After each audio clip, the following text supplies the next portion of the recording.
Hello and welcome to the SHU Sports Report. Alongside Diana Canizaro, I'm Adam Narrowtown. Let's jump right in with some Pioneer basketball. After coming off a big win at Wagner, the men's basketball team hit the road to face conference opponent LIU Brooklyn last Wednesday. With SHU trailing by double digits, Kane Broom led the comeback, tying the game late in the second half on his career-high sixth three-pointer of the night. He and Sean Hones set new career highs as Broom led the game with 38 points and Hones with 19. He led to his first NEC Rookie of the Week. Even with the two players setting new personal bests, the Pioneers fell shy by 8 points with the final score of 92-84. This past Saturday, the men hosted Bryant University at the Pitt Center. The Pioneers and the Bulldogs kept it competitive, battling back and forth for the lead throughout the game. Let's check out some of the highlights. Starting well into the first half, Mate Buyavats for the three. SHU's going to be up by 8. Dan Garvin Jr. forward with the dunk. Then Curtis Oakley's going to pass the ball to Justin Brickman. He's going to take a three and knock it in. Now into the start of the second half, Shane McLaughlin with a three to tie the game. 7-foul zone, pass the inside. Sacred Heart gets the dunk. Then Chris Robinson shoots for the three and he hits it. Ware gets out for the three to take the lead. Then Kane Broom in the final 13 seconds, he's going to hit the game-winning basket. Sacred Heart wins 72-71. Broom led SHU with 17 points, while Tevin Falzone recorded his fourth double-double of the season with 15 points and 13 rebounds. The Pioneers return to Coach by Court on Thursday, hosting St. Francis Brooklyn at 7 p.m. Moving over to the rink, the men's ice hockey team took 1 out of a possible 4 points at Bentley this last weekend. After dropping its first of two games against the Falcons this past Friday at the John A. Ryan Arena, Bentley went up 2-0 in the first period before an Alec Butcher goal brought the score to 2-1 before the first intermission. The two teams traded goals in the second period as freshman Adam Durkee's first career goal made it 3-2 heading into the third. The Pioneers outshot Bentley 9-8 in the third period, but could not overcome an early Falcons power play goal. Final score was 4-2. SHU got its second shot at Bentley on Saturday, notching a goal in each period. Justin Danforth and Elric Dirksen found the back of the net to bring Sacred Heart to a 2-1 lead in the second period. The Falcons came back in the third with back-to-back goals, putting Bentley up 3-2 with 4.5 minutes remaining. Zach Lucic tied it all up with 45 seconds later with his 8th goal of the season. The Pioneers outshot the Falcons 4-2 in overtime, but had to settle for a 3-3 tie. Be sure to catch the Pioneers this weekend as they return to the Milford Ice Pavilion to take on Robert Morris next Friday at 7:05 and Saturday evening at 5:05 p.m. A rough weekend at Bentley, but this season's men's ice hockey team boasts an incredible talent. Let's send it over to Aaron Burrell in the Coach's Corner with head coach CJ Maritolo. Thanks, guys. I'm here with Coach Maritolo. Coach, great to have you here. Nice to be here. First, we'd like to get into talking about Justin Danforth. He's been absolutely on fire this season. He's got 6 goals this past week and 18 in January alone. He was named Atlantic Hockey Player of the Week twice, and he's now earned Player of the Month. What would you credit his offensive explosion since his arrival to? Well, when we recruited Justin, we always expected him to be a guy that we'd count on to produce offense and be a leader of our team. But this year, I could probably attribute it to 2 things. And first being, Justin's always been a very hard worker, but his attention to detail and how he attacks practice every day. I don't think there's a second that has gone by this year where he hasn't been mentally and physically locked into every second of practice. And I think that's translated into how he's attacking the games on the weekend. And secondly would be his attention to detail away from the puck. And his game has progressed where now he really understands being a really good defensive player will put him in that much of a better position offensively when the transition happens. And he's taken advantage of the lot of opportunities that he's had. And if you ask Justin this question, he'd probably attribute it to his linemans, Jordan Manillo and Evan Jasper. Since we've put them together, they've been fabulous. Okay. And your team has shown the ability to grind out games, or they can have an offensive explosion, as we saw this week when you guys put up 7 against UConn. How would you say your team is so balanced? What preparation do you guys? And I think our team is comfortable playing in those one-goal, defensive, grinded-out type games. We've played a lot of them this year. Most of our games fall into that category. But we also have the confidence and feel comfortable playing in those games where the offense opens up in those games. So it's nice as a coach, excuse me, to know that we have both of those types of games in our repertoire. I mean, we go into every game thinking we want to produce offense. That's the real fun part of playing hockey. And we give our guys a lot of leeway to make plays and be creative with the puck, with also the mindset of we want to be a hard team to play against without the puck. But sometimes games take on their own story, and it feels good knowing that we're going to be able to play either way the game goes that night. And speaking of balance, your freshman goalie, Brett Magnus, has put together an outstanding rookie campaign. Is this what you expected when you recruited him? Yeah, I mean, when we recruit any student athlete, and Brett is no exception, we have an idea and an expectation of where they might fit with our team, what role they're going to have, and what kind of upside and potential that they have. And Brett was certainly a young man that had a very, very good junior hockey career. And when we recruited him, we expected him to be the guy. He'd have to come in and win the job and compete, and he did that right from the first day of practice, and he earned that starting nod. We expected him to be where he's at right now, but with any young man coming in as a freshman, there's a learning curve, and there's roadblocks that you're going to have to maneuver your way through. It's Division I college hockey, and each game is so much pressure and so much is on the line in each game. Points are so crucial. I think he's done a very good job of maneuvering through those landmines this year.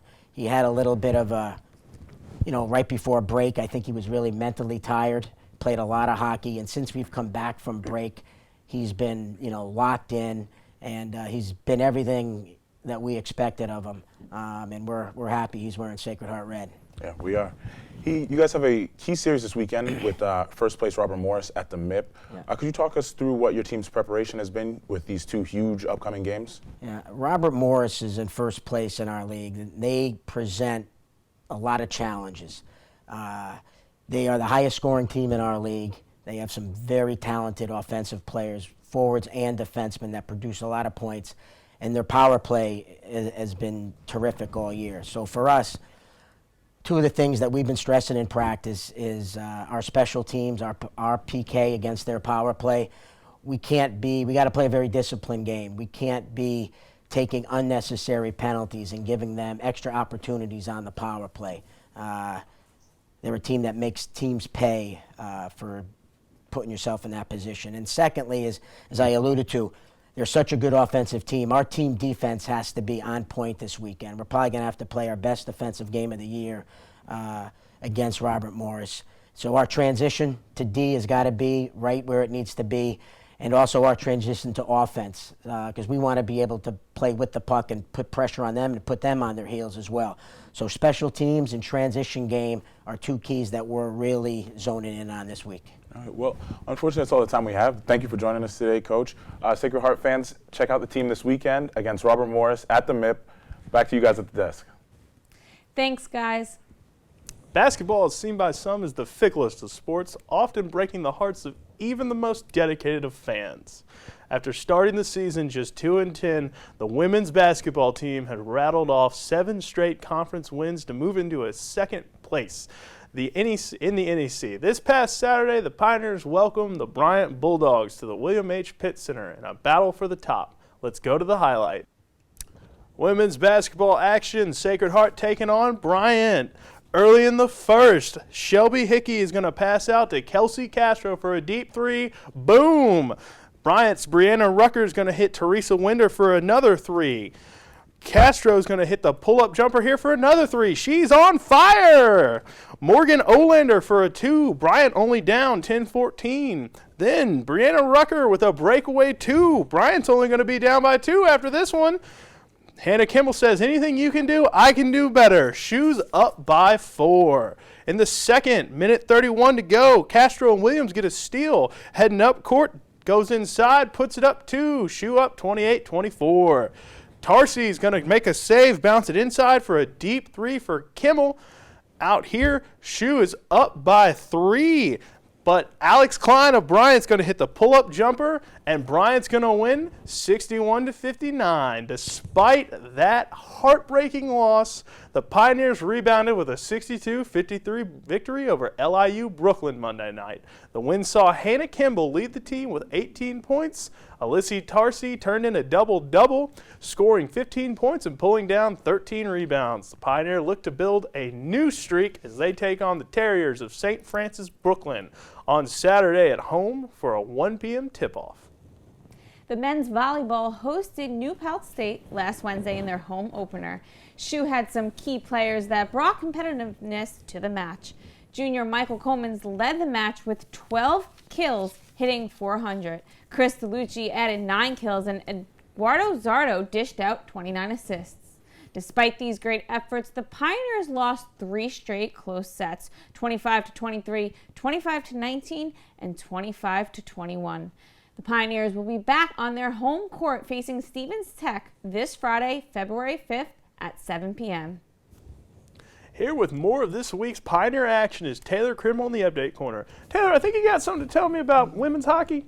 Yeah, that's right, Adam. After 2 4-1 losses to William Smith over the weekend, the women's hockey team welcomed Becker to the Sports Center of Connecticut last night.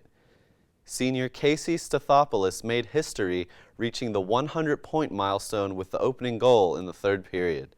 Freshman Haley Payne then netted the game winner minutes later as the Pioneers held off the Hawks 2-1. SHU returns to action this Friday at Johnson and Wales.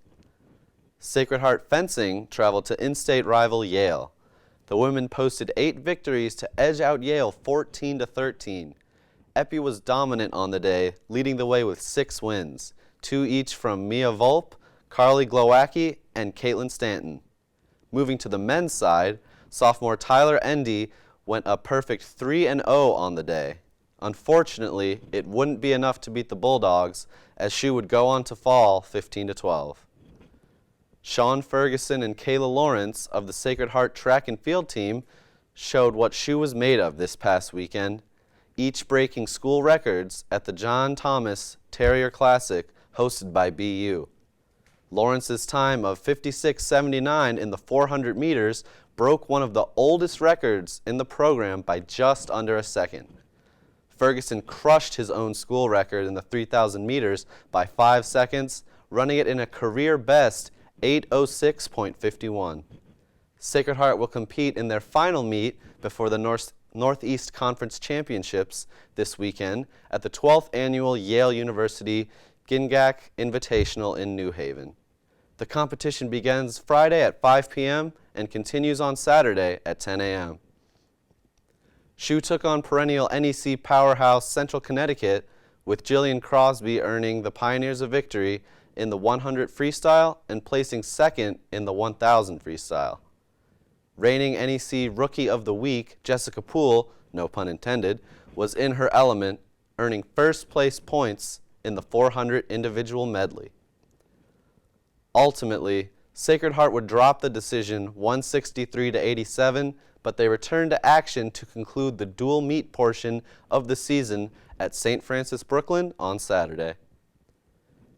Women's tennis started up this past weekend at West Point, where the Pioneers would take on Army and Binghamton. Katie Durienzo overpowered her competition in singles and doubles, posting a 4-0 mark on the weekend. However, her dominant performance wasn't enough to lead SHU to a victory, as Sacred Heart started the spring off 0-2. The Pioneers will return to action in 2 weeks to take on Drexel at Yale, February 13th in New Haven. Corey Seltman and Matt Dean opened the spring season with victories as the men's team dropped a 5-2 decision to Boston University on Saturday. Sacred Heart begins Northeast Conference play next Sunday, hosting St. Francis Brooklyn at Yale for a 3 p.m. start. The wrestling team traveled to Binghamton to take on the Bearcats, where they would finish the day losing the dual match 38-4. Gerard Daly gave the Pioneers their only win of the day in the 125-pound weight class with a 14-4 major decision. Saturday, SHU hosted George Mason, falling 26-16. Daly again came up big for the Pioneers, winning by a pin in 1 minute and 25 seconds. That's all we have now for the Update Corner. Back to you guys at the desk. Thank you, Taylor. Well, that's all the time we have here at the SHU Sports Report. For Diana Canizaro, Aaron Burrell, and Taylor Krimmel, I'm Adam Naratone. See you next week.